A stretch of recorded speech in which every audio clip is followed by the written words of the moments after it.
Observe good faith and justice towards all nations. Cultivate peace and harmony with all. It will be worthy of a free, enlightened, and at no distant period, a great nation, to give mankind the magnanimous and too novel example of a people always guided by an exalted justice and benevolence. In his farewell address, President George Washington offered final advice to the nation that he had helped create. Washington warned the United States against maintaining a standing army, encouraged Americans to avoid all foreign alliances, and repeated his belief that the nation's survival and future greatness depended upon its virtue. Taking Washington's advice to heart, the United States attempted to follow a moral foreign policy based on neutrality and isolationism, avoiding foreign entanglements that might draw it into conflict. In the 50 years between the end of the Civil War and World War I, the United States' relationship with the rest of the world would undergo major changes as the nation completed its conquest of the West, created the world's most productive industrial economy, and acquired overseas possessions. Expanding out into the world raised many questions. Should the nation hold on to its traditional policy of isolation and keep the world at arm's length? Should it intervene in other nations' affairs to bring the benefits of democracy and the American way to nations in need?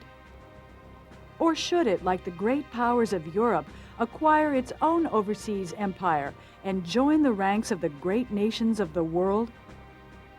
Today, we look back on the era of American expansion and ask many questions.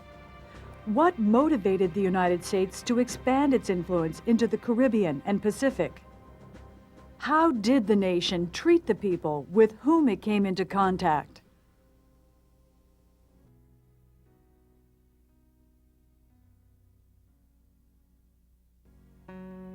The United States often brought its idealism to its foreign policy, but good intentions were often bound by the prevailing beliefs about race and culture, and American actions and policies at times fell short of Washington's high ideals.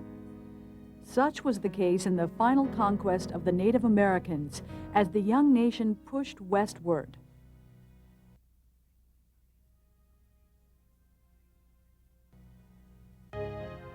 After the Union victory in the American Civil War, settlers began to pour into the West, lured by offers of cheap and fertile land. There was only one problem. The interior of the continent belonged to large and powerful Indian nations. While white settlers poured onto the prairie, planting crops and grazing cattle and sheep, the American military sought to contain and subdue the Indian nations. Concerned that a war of extermination was immoral, President Grant in the 1870s introduced a peace policy, herding Indians onto reservations, where through education and missionary work, they might be indoctrinated into the white way of life. By the early 1880s, conditions on the western reservations had become deplorable. As money meant for Indians was pocketed by corrupt administrators, people on the reservations died malnourished, homeless, and dispirited. The scandalous treatment of Native Americans was so bad that white reformers pushed through Congress their own solution to what had become known as the Indian problem. For American Indians, a law passed in 1887 would change their lives very dramatically.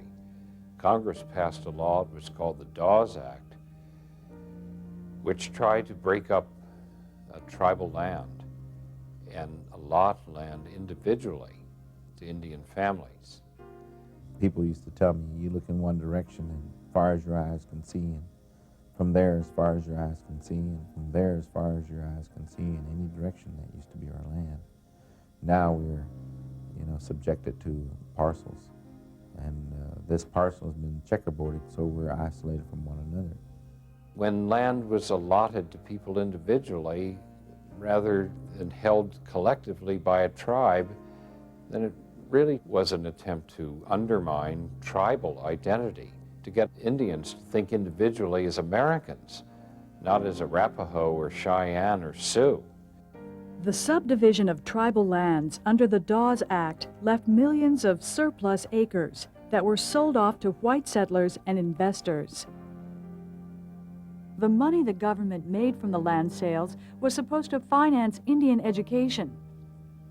But what would be taught, and who would teach it? Education should see the disintegration of the tribes and not their segregation. They should be educated not as Indians, but as Americans. Thomas Morgan, Indian Affairs Commissioner. But while they were going through that process, they were also detribalized.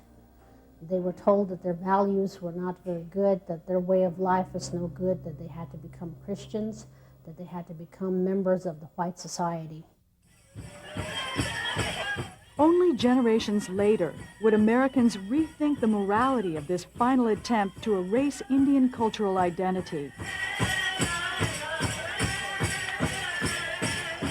The Plains Indians did not give up without one last effort at resistance. Out in the western mountains, the Paiute prophet Wovoka had a vision that dancing Indians would gain strength from their ancestors and set off natural disasters that would cleanse the West of the white intruders. The ghost dance movement spread across the West, alarming the American military. When groups of Lakotas fled their reservations in the winter of 1890, the U.S. 7th Cavalry tracked them down, and on December 29, 1890, massacred 300 men, women, and children at a creek called Wounded Knee. Something else died there. A people's dream died there. It was a beautiful dream. Black Elk. The massacre at Wounded Knee dealt a final death blow to the Plains Indians' way of life.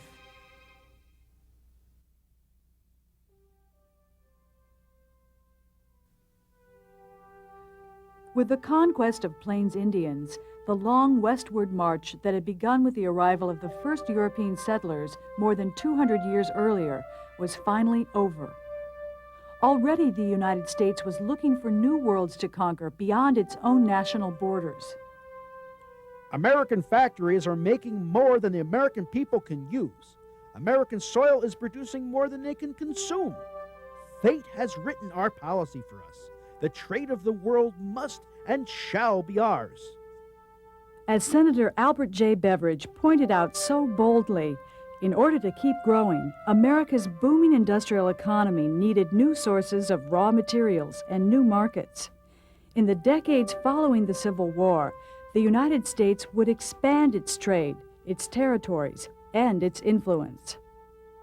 Give me 50, 40, 30 more years of life, and I will engage to give you the possession of the American continent and control of the world. Back in 1867, Secretary of State William Seward was ahead of his time. When he arranged for the United States to purchase far-off Alaska from Russia for $7.2 million, Americans were unprepared for new territories and ridiculed the deal as Seward's folly. Congress only approved the purchase because it expected that Canada would also become part of the United States. The nation pushed next into the Pacific, where it wanted to acquire bases for the booming whaling and sealing industries. The United States' expanding role in the world was motivated by the belief it was serving an important part in improving conditions in what were thought to be less fortunate nations. American missionaries fanned out across Latin America and Asia to Christianize and improve the lives of non-Western peoples. In Hawaii, American missionaries brought schools, medicine, and new farming techniques. Unfortunately, Americans also carried diseases that devastated Hawaii's Polynesian population. American colonists converted the Hawaiian Islands into thriving sugar and pineapple plantations, forcing surviving Hawaiians to work in the cane and pineapple fields. Needing more workers, planters imported cheap labor from China, Japan, and Portugal. In doing so, they created Hawaii's unique multicultural society. The United States also had a growing interest in the affairs of its next-door neighbors in the Caribbean. As the eagle flies, Washington, D.C. is closer to Havana, Cuba than to Houston, Texas. This closeness meant that events in Latin America had a direct impact on American national security. Americans had first established their interest in the region back in 1823, when President Monroe warned Europe against future colonization of the New World. By the late 19th century, American policymakers were using the Monroe Doctrine to insist that European nations respect the sovereignty of Latin American nations. But the European powers paid scant attention to American warnings, for the United States Navy was small and outdated. Concerned about national defense, Congress in 1883 authorized construction of 3 steel-clad warships, the start of a modern, state-of-the-art American Navy. In the late 19th century, the American Navy became very important because Americans were trying to develop overseas markets. Out of the factories poured more goods than we could consume, so we sought new outlets for all those excess products that our factories produced. And the Navy became the link between continental United States and other parts of the world. And it was a part of our rise in the world as a major nation. We were on our way to becoming the world's most powerful nation. And a nation without a first-class Navy would never be a first-class power. In 1890, an obscure naval officer by the name of Alfred Mahan published The Influence of Sea Power Upon History, a book in which he argued that all the great nations in history had gained their power through control of the seas. Mahan gave American policymakers a blueprint for both a consistent foreign policy and national greatness. Congress responded by increasing its appropriations for new ships. By 1907, the United States Navy had 16 first-class battleships, 1 second-class ship, and 5 modern armored cruisers. In 20 years, it had risen from the 13th to the 3rd largest navy in the world. And even before the turn of the new century, the nation had an opportunity to test the strength of its great white fleet.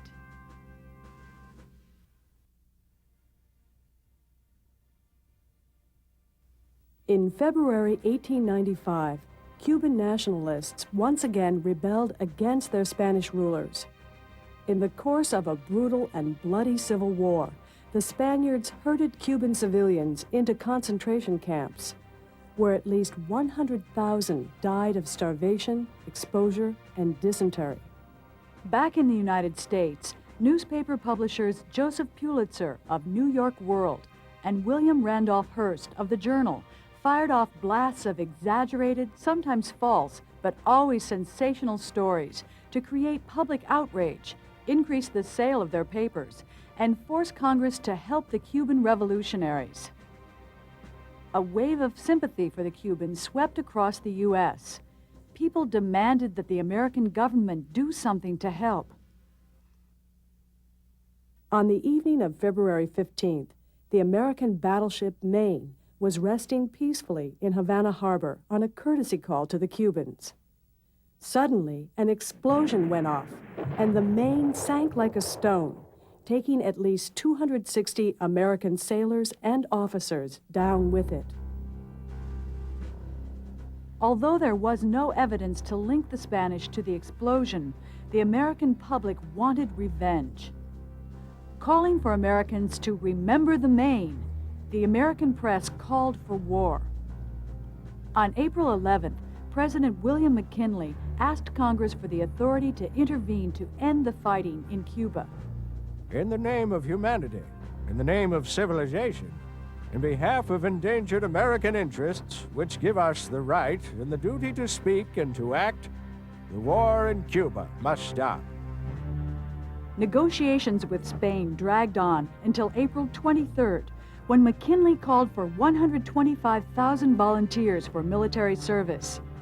The next day, Spain issued a formal declaration of war. Earlier, Assistant Secretary of the Navy, Theodore Roosevelt, cabled Commodore George Dewey to sail to Spain's Philippines in the event of war. There, Dewey smashed the Spanish fleet in Manila Bay. Back in the Caribbean, the United States quickly crushed all Spanish resistance. The splendid little war with Spain lasted all of 3 months. When it was over, the United States found itself in possession of an overseas empire, for Congress had also annexed Hawaii and Samoa.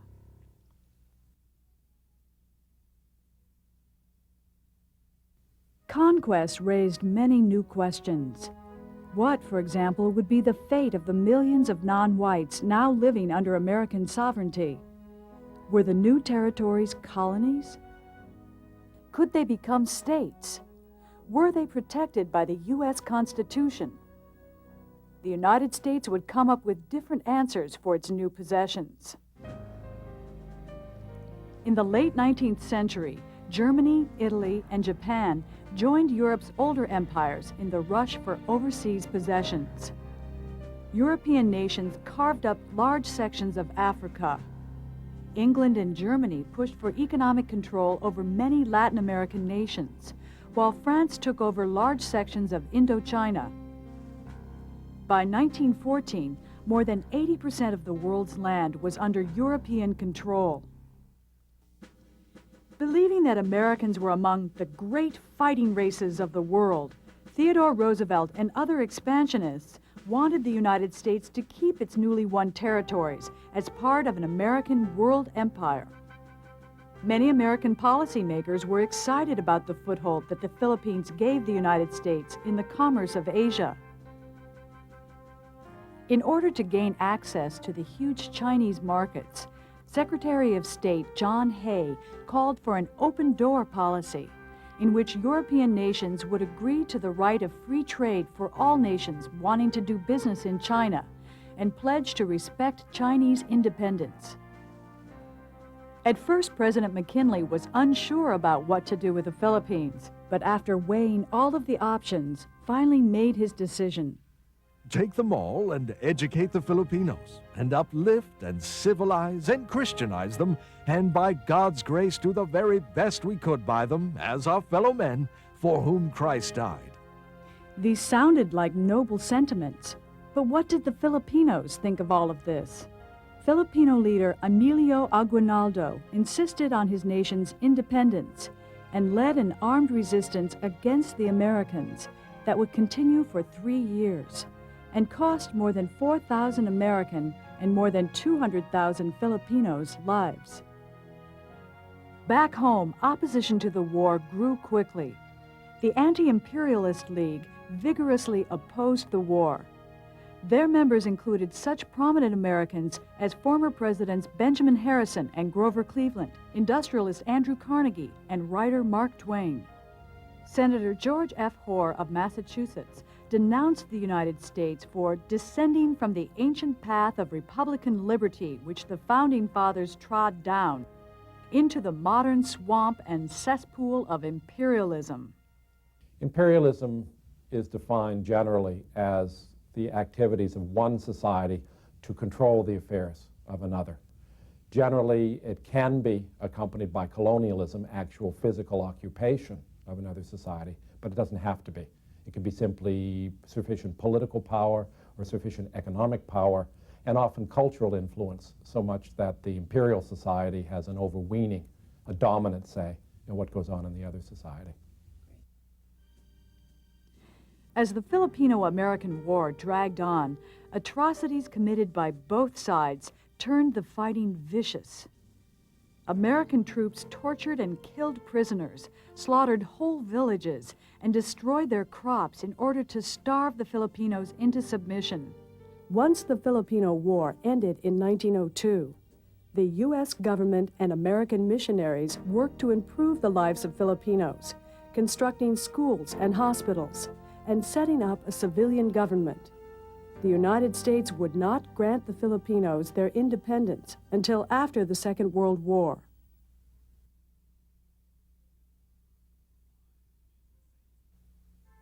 At the end of the Spanish-American War, the United States also had to figure out what to do with islands it had taken from Spain. The United States retained Puerto Rico and Guam, but Americans had no intention of annexing Cuba. When the U.S. forces left, they left behind something called the Platt Amendment that the Cubans had to adopt into their constitution by force. The U.S. obliged them to do it, or the troops wouldn't have left. That clause gave the United States the right to intervene in Cuban affairs. So on the one hand, Cuba is an independent country, but it really isn't fully, because here's this clause in its constitution. By the mid-1920s, the Americans controlled the Cuban economy and owned 2/3 of all Cuba's sugar plantations, an arrangement enforced when necessary by U.S. troops. We went down to Cuba, for example, and eastern Cuba found a tremendous resource of iron ore that could be shipped very cheaply up to the United States and used for the further production of steel. We found copper in Chile. We found other mineral resources in other areas and brought them into the United States. So we were looking not just for markets to sell our goods in, but we were looking also for markets so that we could buy raw materials, bring them to our manufacturing centers, and produce more and more of the goods we were producing.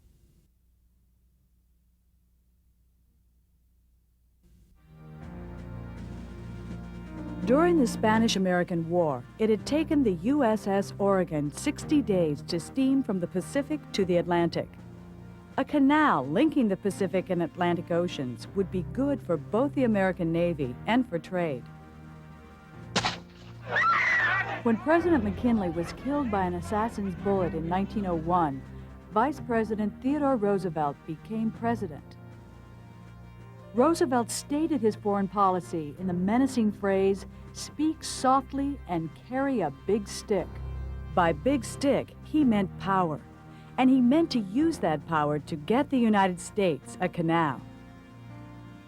Strong-armed by the United States, Colombia gave up the province of Panama, which immediately signed a treaty allowing the U.S. to build its canal.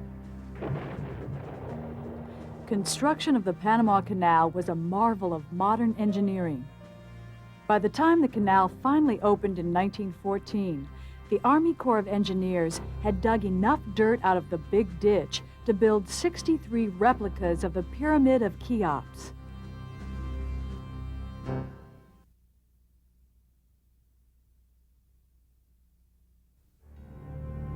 At the turn of the century, the nations of Latin America were in turmoil. Great Britain and Germany had on more than one occasion threatened to take over Venezuela for failure to repay its loans. The last thing the United States wanted was Europe meddling in Latin American affairs.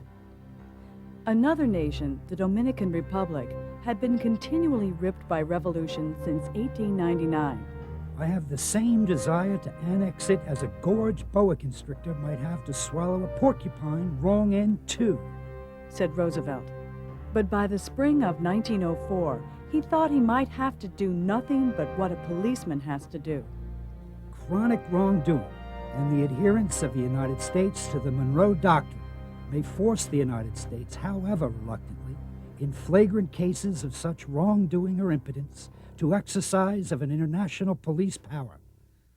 So when Theodore Roosevelt in 1904 created something that became known as the corollary or the addition to the Monroe Doctrine, it claimed the United States' right to intervene in all the rest of the continent in order to keep order and to prevent what he called wrongdoing. The United States set itself up then as the enforcer, as the society that would decide what the standards were and would enforce them elsewhere. Roosevelt's corollary to the Monroe Doctrine changed it from a prohibition upon European meddling into a brash promise of United States regulation of the Americas. From 1898 to 1932, the United States sent troops to 9 different Caribbean nations, a total of 34 different times. In the process, small Latin American countries became tied more closely to the United States, both politically and economically. Believing that the infusion of American business dollars would stabilize the Caribbean region and keep Europe at bay, Roosevelt's successor as president, William Howard Taft, pursued a policy of dollar diplomacy, using American naval power and diplomatic pressure to help American businesses move into new markets in Latin America. By the 1920s, the United States bought nearly 60% of all Latin American exports and sold the region nearly 50% of its imports. American corporations, like the United Fruit Company, which became the largest landowner and employer in Guatemala, were powerful forces in many Latin American countries. Today, historians and policymakers continue to debate whether U.S. involvement in Latin America did more good or harm to the region.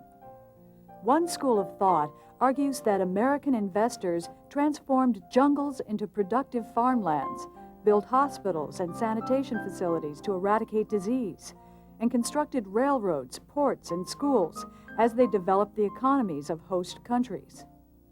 Others contend that American corporations controlled and exploited host countries by bribing politicians, stealing their natural resources, stunting their economies, and exploiting their people. And in the process, American businesses left a legacy of distrust and hatred for what some Latin Americans call Yankee imperialism. When Woodrow Wilson became president in 1913, he wanted to reform American foreign policy as well as domestic politics. Both, he believed, should be conducted in accordance with America's own democratic principles.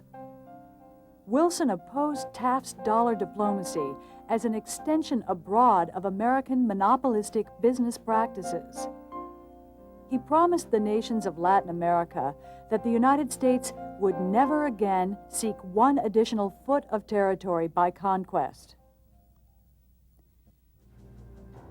But as president, Wilson did send American troops into Latin American countries, including Nicaragua, Haiti, Cuba, the Dominican Republic, Honduras, and Mexico. Wilson's intervention in Mexico's Revolution of 1914 antagonized rebel leader Pancho Villa, who in 1916 invaded the United States and shot up the town of Columbus, New Mexico, killing 17. Outraged at the assault, Wilson sent General John J. Pershing and 6,000 troops 300 miles into Mexico for an unsuccessful hunt for Villa and his men.